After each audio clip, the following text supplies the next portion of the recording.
بسم اللہ الرحمن الرحیم الحمد للہ رب العالمین والصلاة والسلام علی سید المرسلین وعلی آلہ وصحبہ اجمعین۔ نداء ربانی میں آج ہم 17ویں نداء کی بات کریں گے، جو کہ قرآن کریم میں سورہ آل عمران کی آیت نمبر 156 سے 158 تک جو آیات آئی ہیں وہ اسی موضوع سے متعلق ہیں، جس میں جو اصل موضوع ہے وہ یہی ہے کہ جو اللہ تعالیٰ چاہتے ہیں وہ ہوتا ہے، جو اور کوئی چاہے تو وہ نہیں ہو سکتا۔ تو یہاں جو فرمایا گیا بعد اعوذ باللہ من الشیطان الرجیم یا ایھا الذین آمنوا لا تکونوا کالذین کفروا وقالوا لاخوانہم اذا ضربوا فی الارض او كانوا غزا لو كانوا عندنا ما ماتوا وما قتلوا ليجعل الله ذلك حسرة في قلوبهم والله يحيي ويميت والله بما تعملون بصير ولئن قتلتم في سبيل الله أو متم لمغفرة من الله ورحمة خير مما يجمعون ولئن متم أو قتلتم لإلى الله تحشرون۔ تو یہاں ارشاد باری تعالیٰ ہے ایمان والوں کو مخاطب کرتے ہوئے کہ اے وہ لوگوں جو ایمان لائے ہو، لا تکونوا کالذین کفروا، ان لوگوں کی طرح مت ہو جاؤ جنہوں نے کفر کیا، وقالوا لاخوانہم اذا ضربوا فی الارض، اور اپنے بھائیوں سے یہ کہا جب کہ وہ تجارت کے لیے نکلتے ہیں، او کانوا غزاً، اور یا کسی غزوے کے لیے جہاد کے لیے نکلتے ہیں، لو کانوا عندنا ما ماتوا وما قتلوا، اگر یہ سفر پر نہ جاتے ہمارے پاس ہی رہتے تو نہ مرتے اور نہ ہی قتل ہوتے۔ لیجعل اللہ ذلک حسرۃ فی قلوبہم،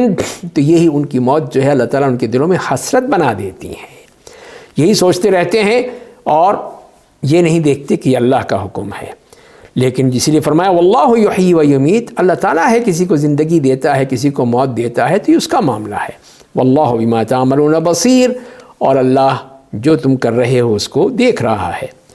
ولئن قتلتم فی سبیل اللہ، اور اگر تم اللہ کی راہ میں مارے جاؤ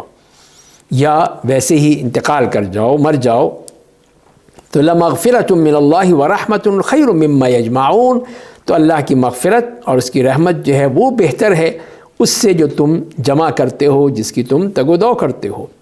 وَلَئِن مُتُّمْ أَوْ قُتِلْتُمْ لَإِلَى اللَّهِ تُحْشَرُونَ، اور اگر تم مر گئے یا شہید ہو گئے تو پھر اللہ ہی کے پاس تو جانا ہے، تم نے وہیں پہ تم نے جمع ہونا ہے۔ تو یہاں پہ اسی بات کی طرف اشارہ کیا گیا ہے اس آیت میں کہ ان کے کافروں کی جو عقائد ہیں ان کی مشابہت بھی نہیں کرنی ہے، حتیٰ کہ وہ سمجھتے ہیں کہ ایک شخص جو باہر چلا گیا تھا یا جنگ میں چلا گیا، اگر وہ نہ جاتا تو بچ جاتا، تو یہی بات غلط ہے۔ وہ یہ سمجھتے ہیں اپنی مادی سوچ میں کہ اس کی وجہ سے آدمی بچ سکتا ہے اگر وہ نہ جائے۔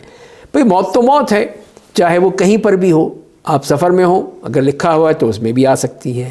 گھر میں ہو اپنے بستر پہ ہو اس میں بھی آ سکتی ہے، تو جہاں پہ بھی ہو موت تو وہاں آ جائے گی۔ تو لہذا یہ ان کا یہ عقیدہ یا ان کی سوچ بالکل غلط ہے، کسی طور پہ صحیح نہیں ہے۔ اصل چیز یہی ہے کہ اللہ تعالیٰ جو چاہتا ہے وہ کرتا ہے، اور اسی لیے انہوں نے یہی کہا کہ اگر یہ لوگ جو جن لوگوں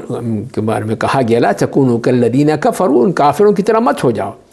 اس لیے کہ وہ یہ کہتے ہیں اپنے بھائیوں سے جو جاتے ہیں سفر پہ جاتے ہیں کہ اگر وہاں پہ کوئی نقصان ہو گیا، اگر وہ جہاد کے لیے گئے مر گئے وہاں پہ شہید ہو گئے یا سفر میں کوئی حادثہ پیش آ گیا، تو پھر کہتے ہیں دیکھا ہم نے کہا تھا نا یہ ہو جائے گا، اگر یہاں ہوتے تو نہ مرتے۔ تو آج بھی ایسے لوگ موجود ہیں مسلمان ہونے کے باوجود ایسی بات کہہ دیتے ہیں کہ نہیں اگر فلاں سے دکھا دیتے نا تو شاید جان بچ جاتی، فلاں دوا کھا لیتے تو جان بچ جاتی، فلاں یہ کر لیتے تو جان بچ جاتی، نہیں بچ سکتی تھی۔ یہی غلط تصور ہے جو کہ ہمارے ذہنوں میں آ جاتا ہے، اس لیے کہ موت تو آنی ہی ہے، ہمارا کام تو ہے کہ ہم اس کے لیے اسباب اختیار کریں، کسی بیمار کے لیے مریض کے لیے سخت حالات ہوں تب بھی تو ہم اس کے لیے بھاگ دوڑ کرتے ہیں، ڈاکٹروں کے پاس جاتے ہیں، ہم ہسپتالوں میں جاتے ہیں، دوائیں تلاش کرتے ہیں، لیکن اصل میں فیصلہ تو اللہ کا ہوتا ہے۔ شفا لکھی ہوگی تو شفا مل جائے گی،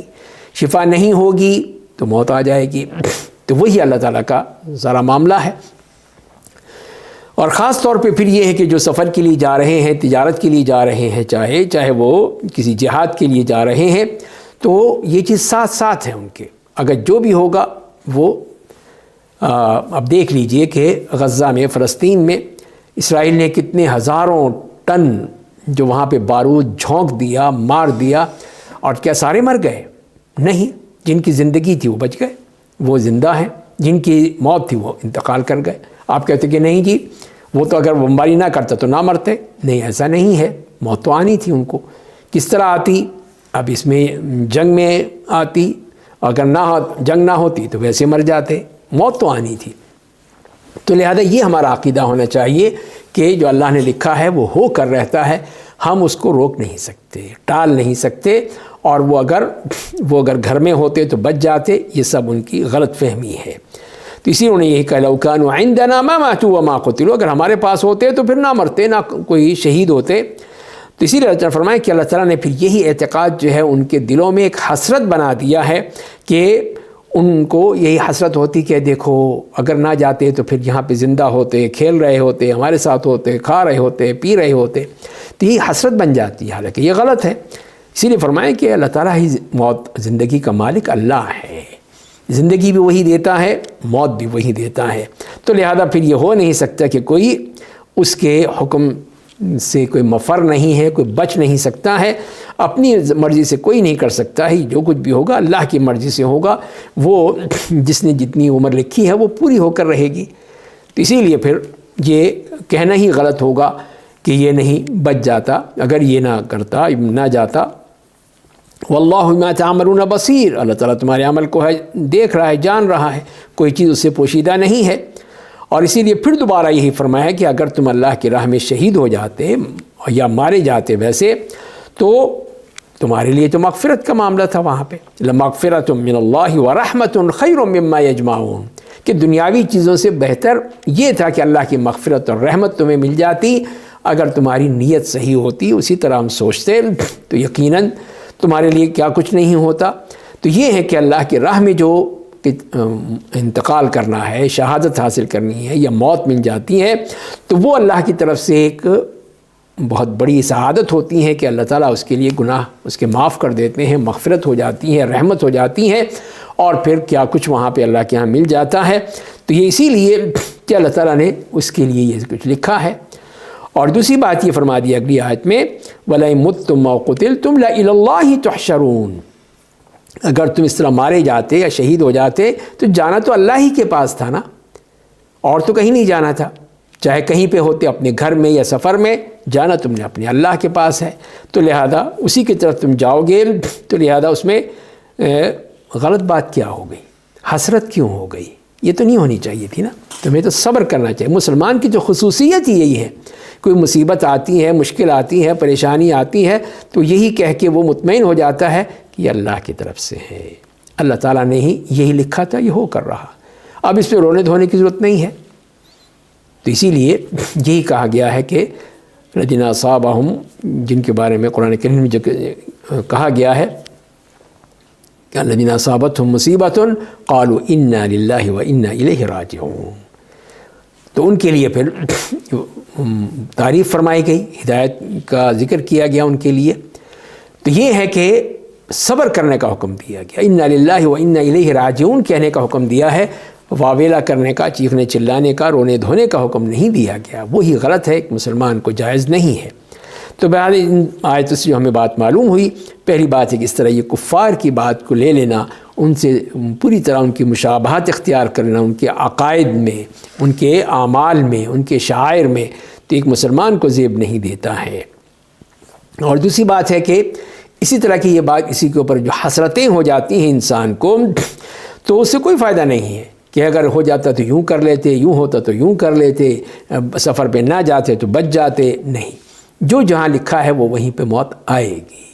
اب لوگ گھر سے جاتے ہیں اور غلط طریقے استعمال کر کے سفر پہ چلے جاتے ہیں، کہیں پہ چھپ کے، کہیں کشتیوں میں، اور ڈوب جاتے ہیں، تو گھر والے یہی کہیں اگر وہ نہ جاتا تو بچ جاتا، یہی تو غلط بات تھی، یہی تو حسرت ہوتی ان کو۔ اگر موت لکھی ہوئی تھی تو جہاں لکھی تھی وہاں آ کر رہنی تھی، اور انسان اسی جگہ پہ پہنچ جاتا ہے جہاں پہ اس کی موت لکھی ہوئی ہے۔ تو لہذا یہ اللہ کا حکم ہے، فیصلہ تھا، تو اس پہ صبر ہی کی جا سکتی ہے۔ اور اس کے بعد جو کہا کہ اللہ کی راہ میں جو موت ہے یہ دنیا و ما فیہا سے بہتر ہے، اس لیے کہ وہ تو شہادت کی موت ہے۔ تو لہذا پھر ہمیں یہ نہیں کرنا چاہیے کہ ہم پھر اس طرح حق و باطل کو گڑبڑ کر دیں اور حق سمجھے کہ کچھ اور ہوگا، یہ ہو جائے گا، وہ ہو جائے گا، ایسی باتیں کریں گے۔ نہیں، ہمیں تو وہی ماننا چاہیے جو اللہ تعالیٰ نے فرما دیا ہے، اور یہ کہہ دیا گیا ہے کہ وَلَوْ كُنْتُمْ فِي بُرُوجٍ مُشَيَّدَةٍ، چاہے تم بڑے بڑے برج میں، قلعوں میں بند ہو کے کہو کہ نہیں مجھے کچھ نہیں ہوگا، میں بچ جاؤں گا، تو یہ ممکن ہی نہیں ہے، یہ ہو ہی نہیں سکتا ہے۔ لہذا ہمیں اس بات کا پوری طرح یقین ہونا چاہیے کہ جو اللہ نے لکھا ہے وہ ہو کر رہے گا، جو اللہ تعالیٰ نے نہیں لکھا ہے وہ نہیں ہوگا۔ تو لہذا پھر اس پر ہمارا ایمان ہونا چاہیے، یقین ہونا چاہیے، اور وہی ہمیں صبر دیتا ہے۔ اسی سے ہمیں پھر احساس ہوتا ہے کہ ہم جب اس طرح کہیں گے تو اللہ تعالیٰ ہمیں اس کا ضرور نعم البدل دے گا، جو کہ ہو سکتا ہے اس سے بہتر ہو، اس سے اچھا ہو۔ تو یہ ہمیں اس پہ یقین اور ایمان رکھنا چاہیے۔ یہ نہیں ہے کہ ہم اس کو یہ سمجھیں کہ ہم یہ کر لیتے وہ کر لیتے، تو یہ چیزیں جو ہیں یہ شیطانی وسوسے ہیں جو کہ ہمیں بہکاتے ہیں اور ہمیں غلط طرف لے جاتے ہیں۔ اللہ تعالیٰ ہمیں اس کو سمجھنے اور اس کے مطابق عمل کرنے کی توفیق عطا فرمائے۔